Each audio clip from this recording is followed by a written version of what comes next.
Hello guys! Andito kami ngayon sa McDonald's Tagaytay de los Reyes, located at Crisanta M. de los Reyes Avenue, Tagaytay, kay Bagal, Amadeo Road. At syempre, kaya kami nandito ay dahil para i-celebrate ang first birthday ng aking bunso na si Johan.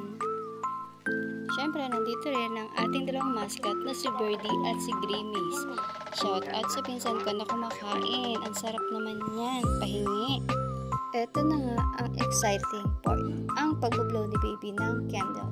Pero dahil hindi pa niya kaya, si Ate Yesha muna ang gagawa.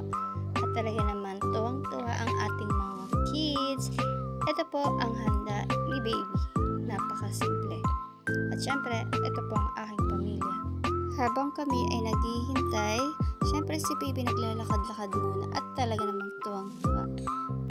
Kahit na masama ang pakiramdam ni Johan sa araw ng kanyang birthday, siya pa rin ay go na go pa din.